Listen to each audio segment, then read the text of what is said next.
할렐루야. 반갑습니다. 오늘 우리 룻기 마지막 시간을 갖게 됩니다.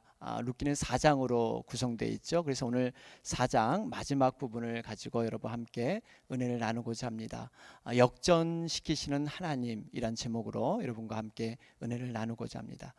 여러분, 성경에는 참 여러 가지 이야기들이 많이 기록되어 있습니다. 그 이야기를 우리가 살펴보게 되면요, 어떻게 하나님께서 우리의 인생을 인도하시는가, 어떻게 이끄시는가 하는 것을 우리가 발견해 볼 수가 있습니다. 그런데 대부분의 경우가 공통점이 있습니다. 처음에는 여러 가지 어려움과 고난의 환경에 많이 이렇게 처하게 됩니다. 그러면서 믿음을 회복하고 그 믿음을 통해서 인내하는 과정을 통해서 하나님께서 극적인 반전을 이루셔서 승리케 하시는 이러한 이야기들이 많이 기록되어 있습니다. 결국에는 해피엔딩으로 많이 끝나게 됩니다.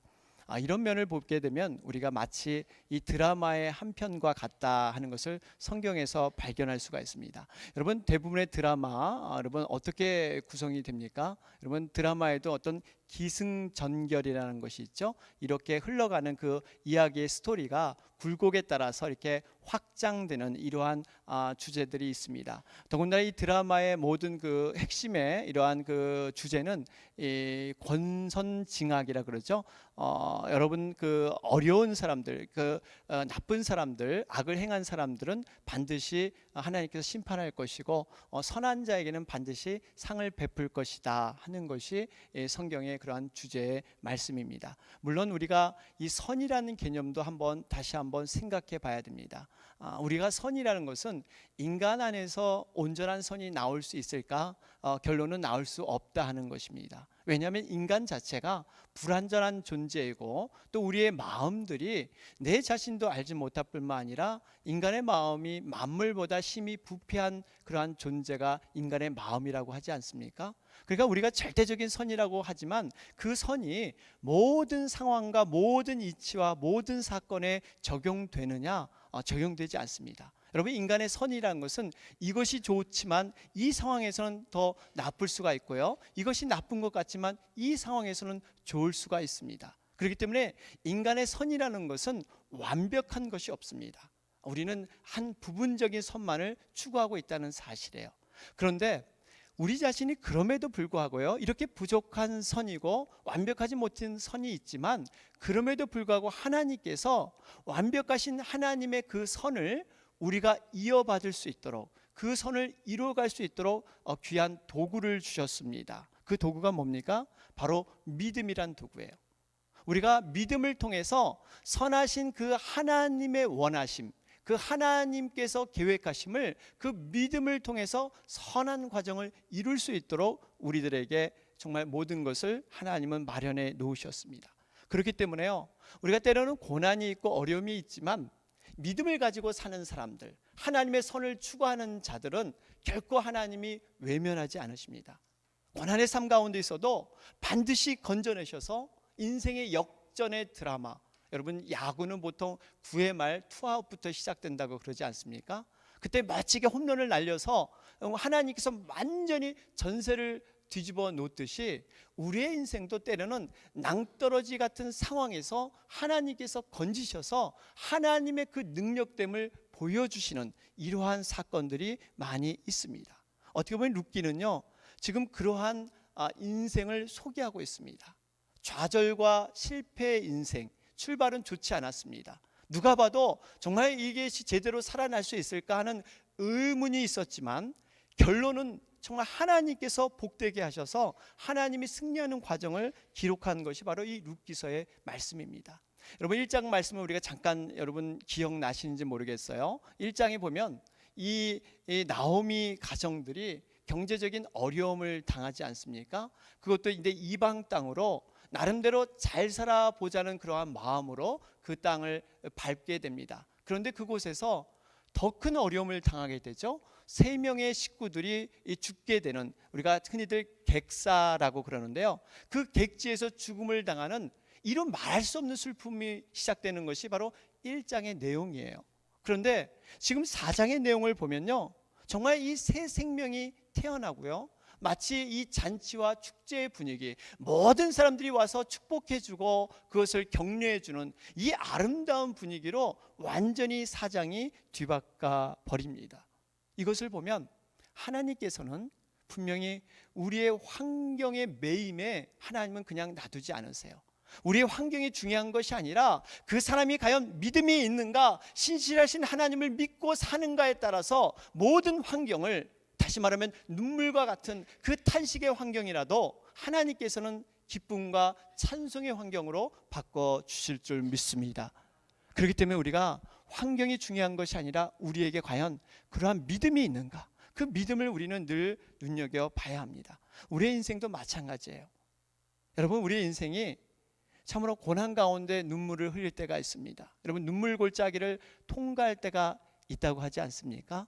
그럼에도 불구하고 하나님께서는요, 그 눈물 골짜기를 통과할 때 이 이른 비와 늦은 비를 통해서 이렇게 하나님의 은혜를 얻게 하시고요, 샘물을 터지게 하셔서 그 고난의 목마른 가운데 입을 축이게 하시는 것, 여러분, 이것이 하나님의 절대적인 은혜입니다.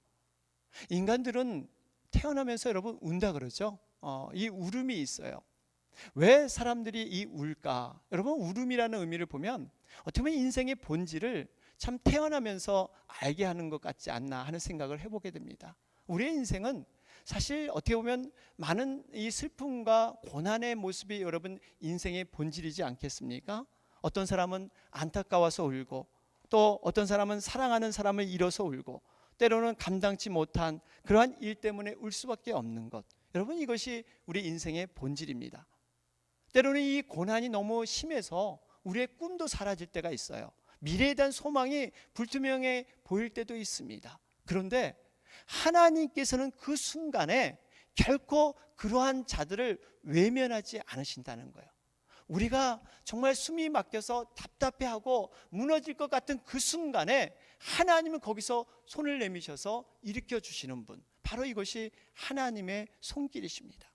그래서 그 모든 그 슬픔과 모든 어려움을 찬송과 기쁨으로 만나는 것, 여러분, 그 말씀이 바로 이 룻기서에 기록되어 있습니다. 사랑하는 여러분, 우리가 이 룻기서에 나오는 이 룻의 하나님, 나오미의 하나님, 이 하나님이 바로 여러분과 저희의 하나님이신 것을 여러분 믿으시기 바랍니다. 분명히 동일하신 하나님이세요. 그러면서 하나님께서 이 룻기 말씀을 통해서요, 이 눈물이 정말 기쁨과 찬송으로 바뀌는 그 과정 가운데 우리에게 주고자 하는 교훈이 많이 있습니다. 그냥 한 번에 바꾸시는 것이 아니라 하나님께서는 우리를 협력자로 부르셔서 우리의 믿음의 그릇, 작은 것이라도 우리가 믿음의 그릇을 통해서 하나님은 역사하시는 분이에요. 하나님께서는요, 혼자 절대 일하지 않으십니다. 우리 자신이 오병이어와 같은 참 보잘것없는 것이라도 믿음으로 하나님 앞에 드리고 믿음으로 하나님 앞에 간구하는 자를 하나님은 들어서 사용하고 있다는 사실이에요. 그래서 그 과정 가운데 보면요, 오늘 등장하는 이 룻과 이 보아스를 보면서 저는 과연 이 사람들이 어떻게 하나님의 아름다운 이 드라마틱한 이 전화위복, 이 정말 이러한 놀라운 일들을 하나님은 행하게 하셨을까? 과연 이들은 어떠한 믿음으로 살았기에 이들은 이렇게 하나님의 놀라운 축복을 받을 수 있었을까 하는 교훈을 여러분 오늘 결론을 내는 시간에서 함께 나누고자 합니다. 우리가 하나님의 인도를 받으려면 어떻게 해야 합니까? 오늘 본문 13절 말씀을 보면 이렇게 시작합니다. 이에 보아스가 룻을 취하여 아내를 삼고 그와 동침하였더니 여호와께서 그로 잉태케 하심으로 그가 아들을 낳은지라. 여러분, 보아스의 과연 훌륭한 믿음의 모습이 어떤 것이었을까요?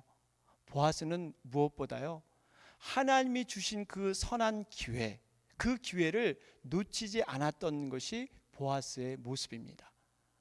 무엇보다도 자신이 손해보더라도, 자신이 조금 이득이 안 되더라도 하나님 앞에 그 섬김의 기회를 바로 붙잡았던 사람이 바로 이 보아스예요.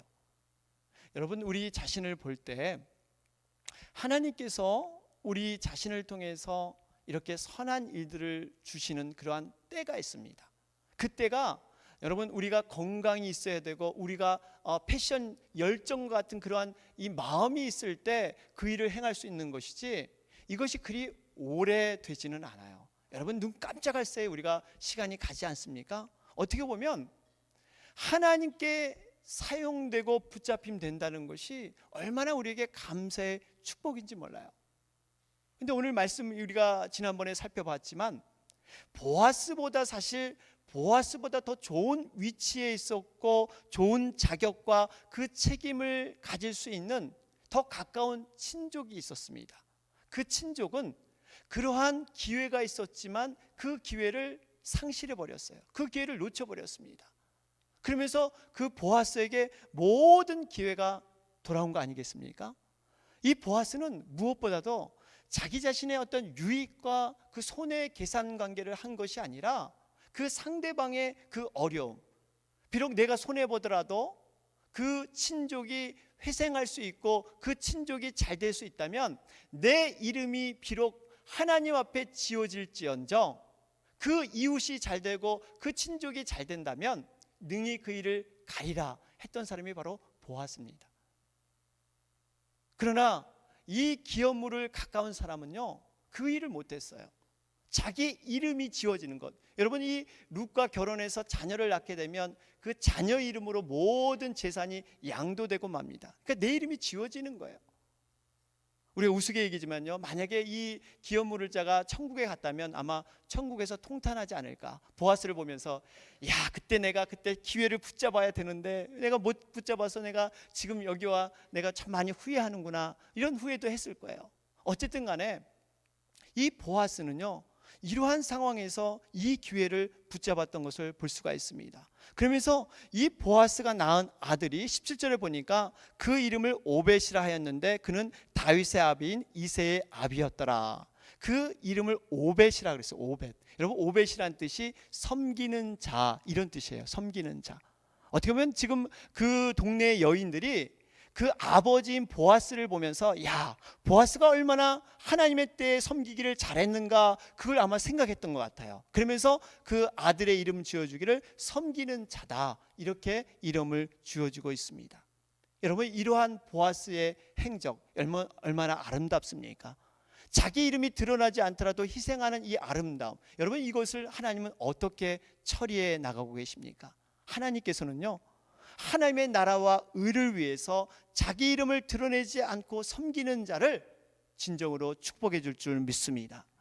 이름을 드러내지 않은, 내 이름이 사라져도 좋으니까 그 친족을 위해서 애썼는데 보아스는 이름 내기를 원하지 않았어요. 그런데 오히려 그 이름 때문에 포기했던 사람은 그냥 아무개요, 무명시로 이름이 아무것도 남지 않았습니다. 오히려 보아스는 자기 이름을 포기했는데 그 포기한 사람이 오히려 이렇게 아름답게 이름이 기록되어 있는 거예요. 그것이 다윗의 조상으로. 여러분, 다윗이 얼마나 이스라엘 백성에게 존경받는 왕입니까? 다윗의 조상으로. 거기서 멈추는 게 아니죠. 이제는 예수 그리스도의 그 조상으로까지 이렇게 이름이 기록되는 것, 여러분, 이것이 하늘의 원리고 하늘의 축복이라는 사실입니다. 하나님은 공의의 하나님이세요. 여러분, 공의의 하나님은 불의에 대해서 하나님이 심판하실 뿐만 아니라 또 그 반면에 보면 선한 행위에 대해서 하나님은 반드시 기억하시고 그것을 카운트 하시겠다 하는 것이 하나님의 마음이세요. 우리가 주님을 위해서, 주님의 몸된 교회를 위해서, 영혼을 위해서 애쓰는 조그만 정성과 수고 하나를 하나님은 하나도 땅에 떨어지지 아니하고 다 기억하신다는 사실이에요. 자기의 이름을 드러내지 않고 숨어서 은밀하게 하나님의 일을 감당하는 자는 보아스처럼 하늘의 그 놀라운 그러한 족보에 영영이 지워지지 않는 이름으로 기억하신다고 하나님은 말씀하세요. 히브리서 6장 10절 말씀에 그러한 말씀이 기록되어 있지 않습니까? 거기 보면 하나님이 불의치 아니하사 너희 행위와 그의 이름을 위하여 나타낸 사람으로 이미 성도를 섬긴 것과 이제도 섬기는 것을 잊어버리지 아니하시느니라. 여기 보면요, 이미 성도를 섬긴 것, 우리가 과거에 정말 영혼을 위해서 행했던 모든 아름다운 행적들, 그리고 이제도 섬기는 것, 지금도 섬기고 있는 모든 것들을 하나님은 결코 잊어버리지 아니하신다. 여러분 믿으십니까? 여러분 이 말씀을 우리가 좀 새겼으면 좋겠어요. 그렇기 때문에 우리의 이 아름다운 행적들은 결코 하나님은 잊지 않으세요. 교회를 위해서 기도하는 것, 교회를 위해서 조금이라도 애쓰는 모든 것들이 하나님은 영영이 그렇게 기억하고 계신다고 말씀하고 있습니다.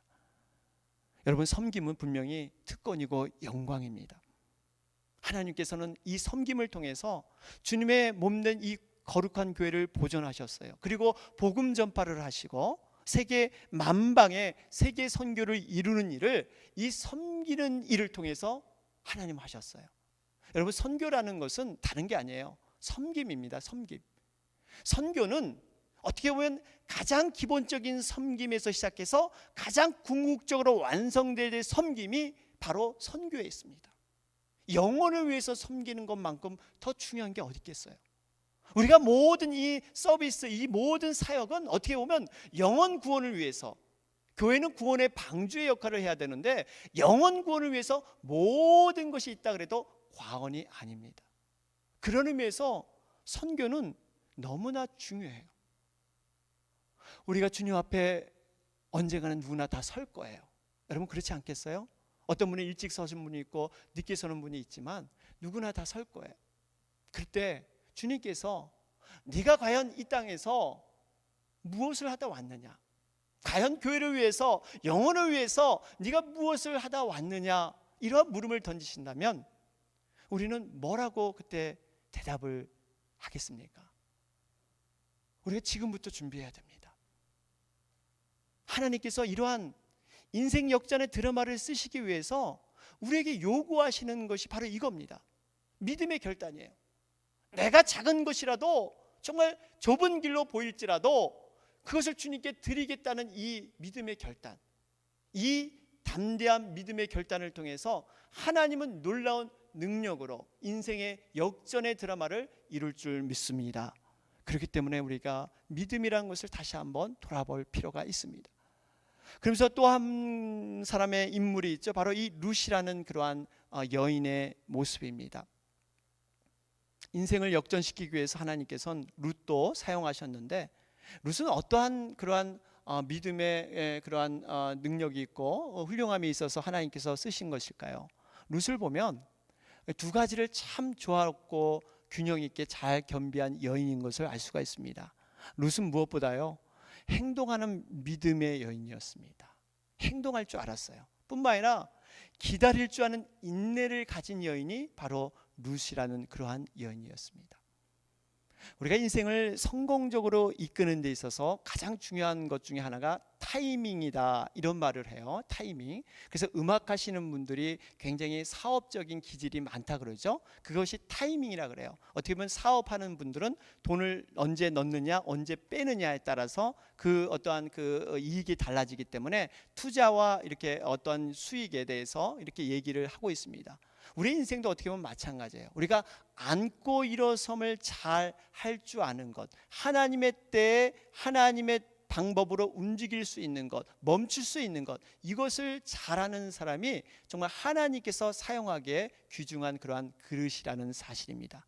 룻은 행동을 할 줄 아는 담대한 믿음을 가졌습니다. 여러분 남편이 죽었을 때 사실 기가 막히잖아요. 결혼한 지 얼마 되지 않았는데 남편이 죽었을 때 오로지 시어머니 한 분만 보고 자기가 그 본토 친척, 그 고향을 떠나서 그 모압 땅을 떠나서 저 먼 이역만리 베들레헴으로 가지 않습니까? 이건 굉장한 믿음의 결단이에요. 그러면서 이 시어머니의 하나님이 곧 나의 하나님이 될 것이다. 뭐 하나님에 대해서 이 룻이 알았으면 얼마나 알았겠어요. 그런데 그 하나님을 믿고 그냥 홀홀단신으로 시어머니를 쫓아 이곳에 온 것입니다.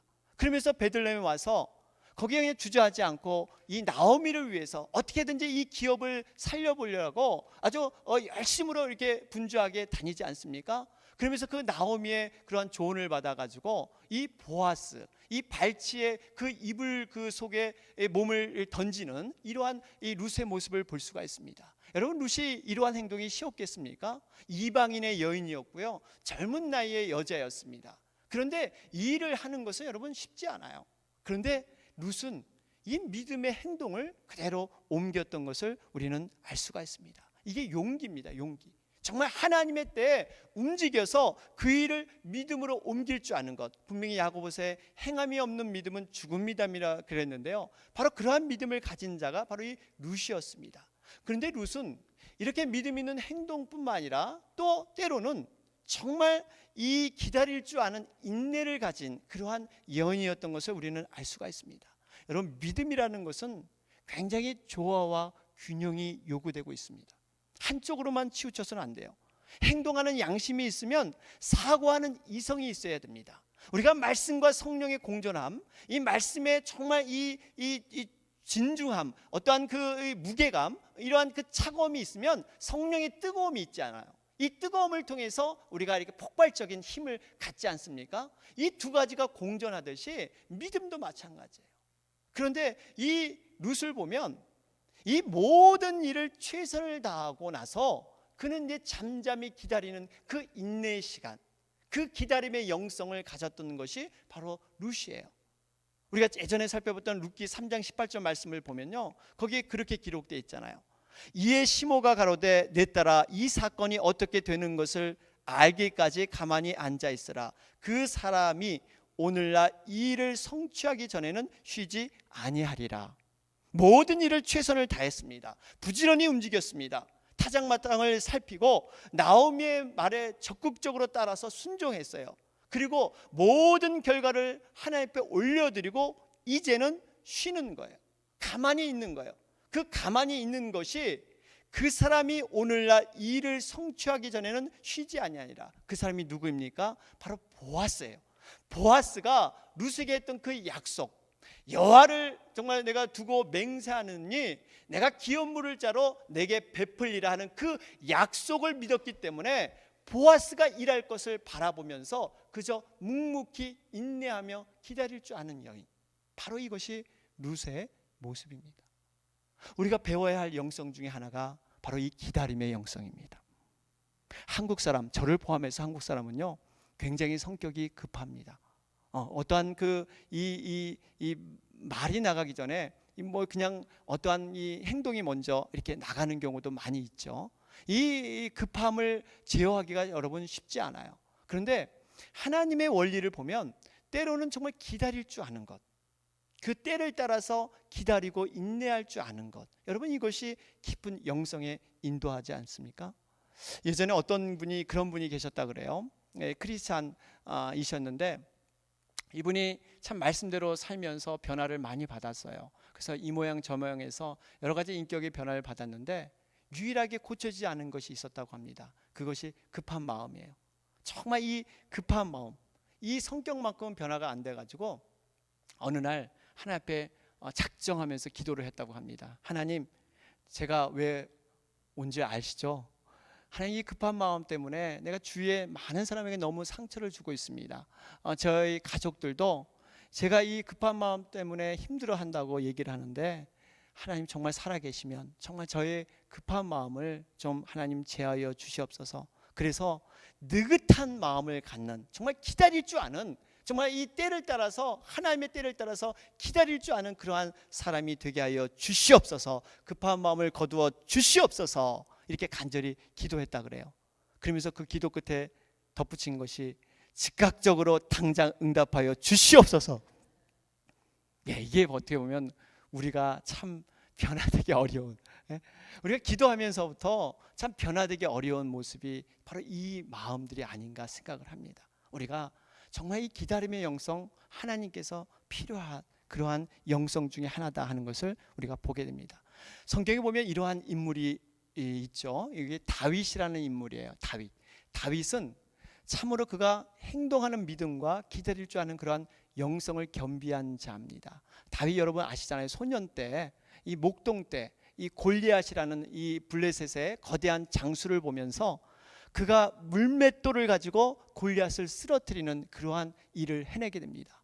그가 이 불의를 봤을 때 하나님의 의분을 가지고 바로 그렇게 행동하는 믿음으로 그 골리앗을 쓰러뜨리지 않습니까?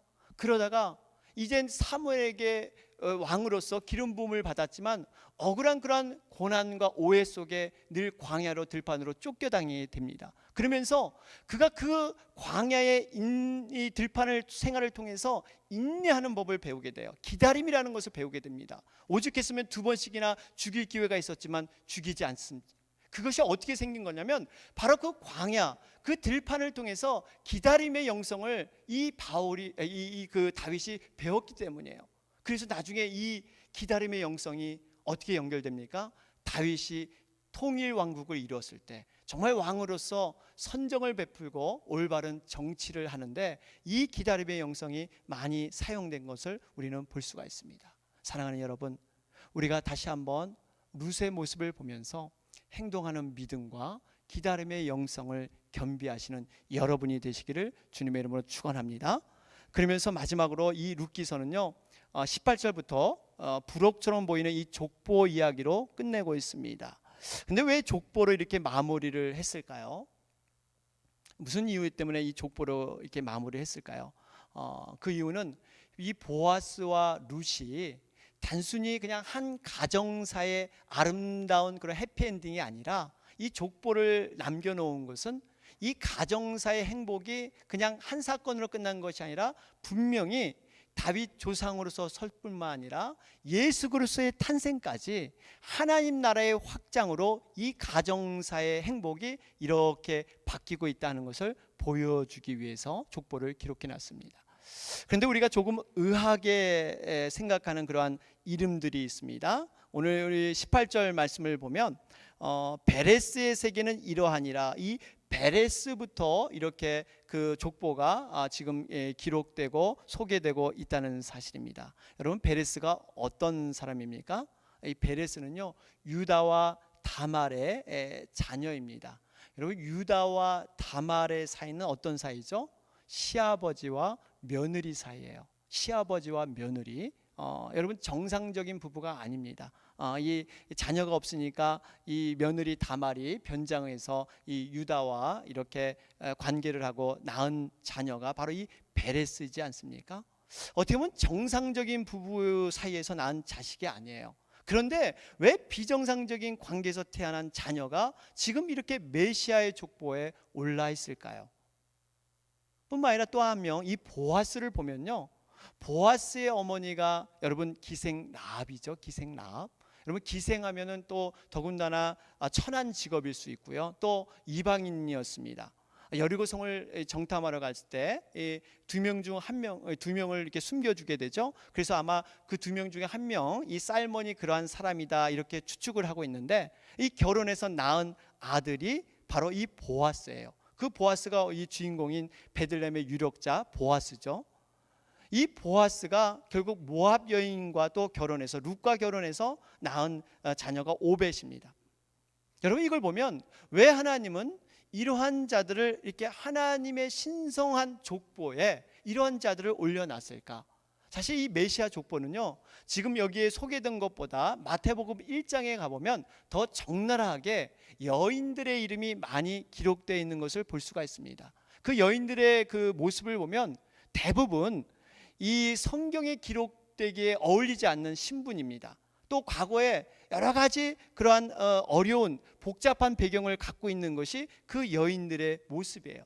그럼에도 불구하고 하나님께서는 아브라함의 축복의 씨로서 또 야곱이 축복한 유다 자손의 언약을 통해서 그 여인들을 이렇게 족보에 기록해 놓고 있다는 사실입니다.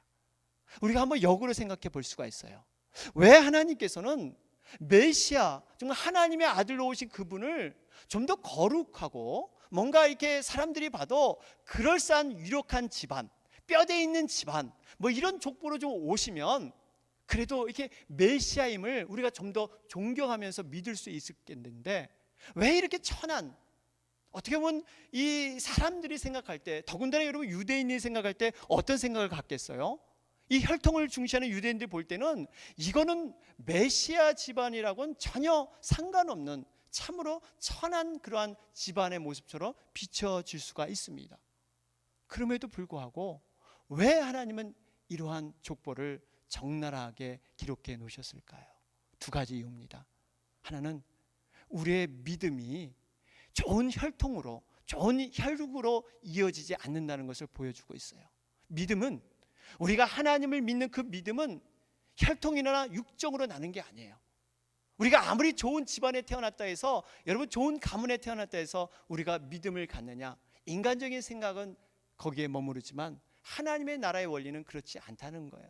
그러면서 만약에 이 땅에 하나님의 아들이 오심이 유력한 집안에서 오고 좋은 화려한 가문에서 온다면 천하고 소외받는 그러한 가문들, 우리 같은 죄인의 모습은 감히 그 하나님의 아들이 우리를 구원시키는 자로서 오실까 하는 이러한 거리감.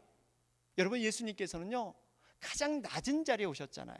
말구육간에서, 베들레헴이라는 천한 그러한 이 성읍에서, 더군다나 예수님이 활동하는 그 모든 갈릴리 시대의 그 땅들은 지상에서 가장 낮은 땅, 겸손한 땅, 그곳에서 모든 사역을 이루셨습니다. 이걸 보면 이 천한 인생에도 분명히 구원자로서 찾아오시고 그 구원하시는 그 예수님은 자격이 있으시다는 거예요. 그만큼 천한 곳을 함께 하시고 소외된 자와 함께 하셨기 때문에 충분히 그런 자를 이끌 수 있는, 구원할 수 있는 구원자의 자격이 계실 줄 믿습니다. 그렇기 때문에 이런 모든 것들을 우리에게 나타내 주셨어요. 그러면서 우리가 한 가지 여기서 교훈을 얻습니다. 우리 자신을 볼 때, 우리 과거를 볼 때 정말 우리도 어떻게 보면 이런 부끄러운 과거가 있습니다. 우리가 좋지 못한 이러한 어떤 배경적인 모든 것들이 있어요. 우리는 거기에 머무르지 말라는 거예요. 예수 그리스도도 그렇게 오심으로 말미암아 모든 능력을 보여주시고 하나님의 아들로 사셨듯이 우리가 이제는 그 과거에, 그 어두운 과거, 실패의 과거, 그 연약했던 모든 과거에 묶여있지 말고 새 일을 행하시는 그 하나님을 바라보며 우리가 나아가기를 원하시는 하나님의 그러한 사인인 줄 믿으시기 바랍니다. 이러한 메시지가 여기에 들어있는 거예요. 여러분, 세상 사람들은요 나사렛에서 무슨 선한 것이 나겠느냐 하지만요, 믿음으로는 나사렛에서도 선한 것이 날 줄 믿습니다. 믿음으로 가능하다니까요. 믿음으로는 가능해요. 사랑하는 성도 여러분, 오늘 우리 믿음의 사람 보아스와 룻을 통해서 어떤 교훈을 주고 있습니까?